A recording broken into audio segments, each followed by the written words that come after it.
जय माता दी दोस्तों, स्वागत है आप सबका आपके चैनल राधे श्याम की दीवानी पर। दोस्तों, आज इस वीडियो में हम जानेंगे वैज्ञानिक तौर पे और आध्यात्मिक तौर पे क्यों ज़रूरी है नवरात्रि की पूजा। बहुत से लोगों के मन में सवाल होते हैं ना कि क्या ज़रूरत है हमें नवरात्रि व्रत रखने का। आज इस वीडियो में आपके उस पूरे संशय का निदान होगा। दूसरा, ये भी जानेंगे कि कौन सी देवी की पूजा से हमारे नवग्रह शांत होते हैं, कौन से भोग से हमें दुखों से मुक्ति मिल सकती है, कौन से भोग के दान देने से हमारे सारे दुखों का अंत ही भी होगा और साथ ही हम मृत्यु से भी बच के आ सकते हैं, हम अनहोनी से भी बच सकते हैं। बस ज़रूरी है आस्था, श्रद्धा और विश्वास की। वीडियो शुरू करने से पहले चैनल को लाइक शेयर कर दीजिएगा और साथ ही सब्सक्राइब कर दीजिएगा। बेल आइकन को प्रेस करना बिल्कुल नहीं भूलिएगा। आप बेल आइकन प्रेस कर देते हो तो जैसे ही वीडियो अपलोड होगी आपके पास नोटिफिकेशन चला जाएगा। तो चलिए शुरू करते हैं अपने विषय को।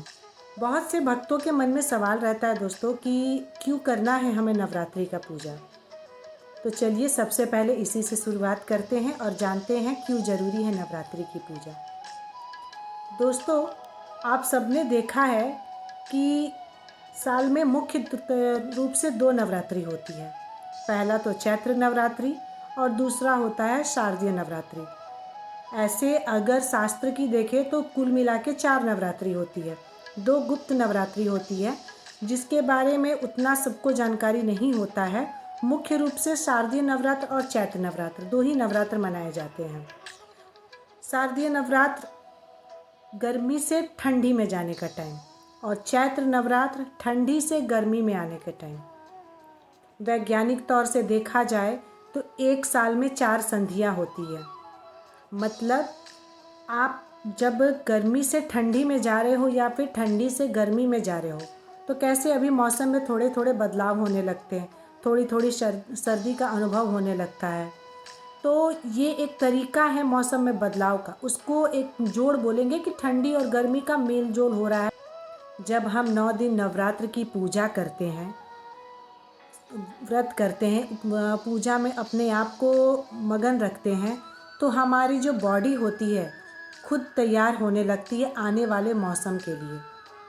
हमारी इम्यून सिस्टम जो होती है वो मजबूत होती है। मगर ऐसा नहीं कि बहुत लोग सोचेंगे कि अरे व्रत ही करेंगे, कुछ खाएंगे नहीं तो इम्यून सिस्टम कैसे होगा। ये दोनों समय परिवर्तन का होता है।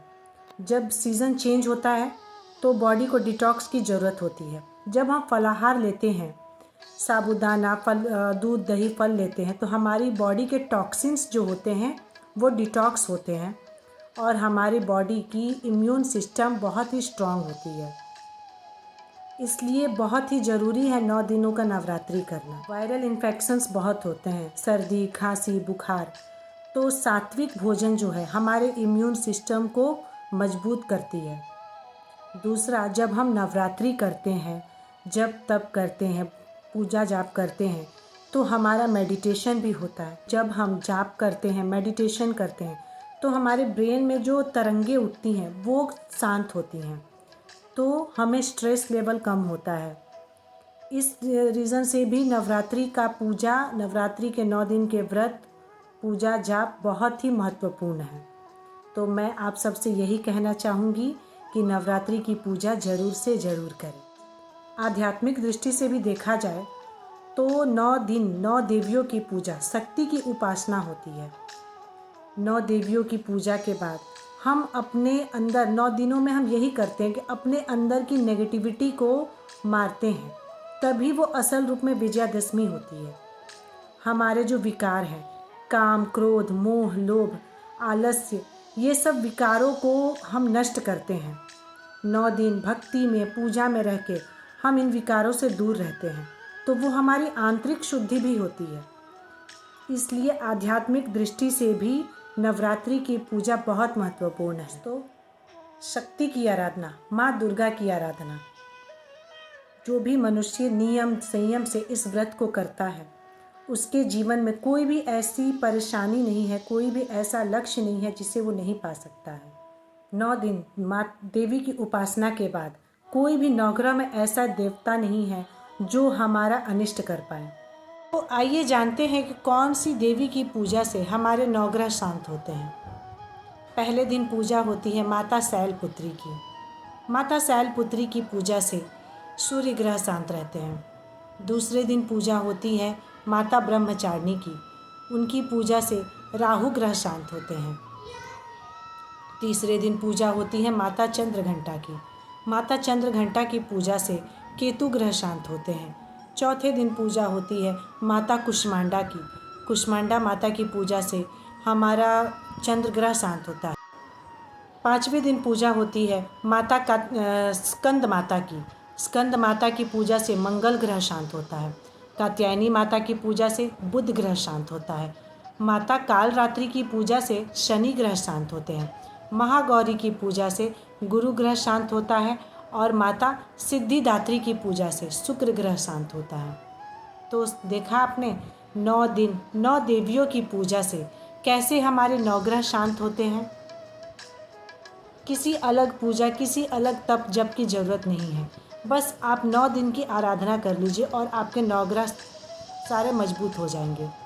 तो चलिए अब जानते हैं कि किस भोग से हमें क्या सुख मिलता है, हमारी कौन सी परेशानियों का अंत होता है और किस भोग को ब्राह्मणों को हमें दान देना चाहिए ताकि हमें दोगुना फल मिले। तो घी के दान से रोग मुक्ति होती है। शक्कर के दान से घर में आनंद और आयु वृद्धि होती है। दूध और सफ़ेद मिठाई के दान से हमारे दुखों का अंत होता है। मालपुए के भोग से बुद्धि का विकास होता है। केला के भोग लगाने से और दान देने से हमारी सेहत सही रहती है। हनी के दान देने से हमारा अट्रैक्शन पावर बढ़ता है।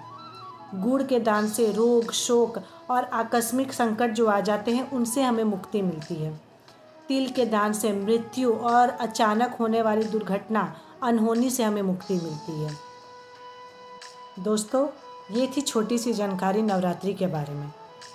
कल हम जानेंगे पूजा विधि, कलश स्थापना, शुभ मुहूर्त, सब कुछ आपको अगली वीडियो में मिलेगा।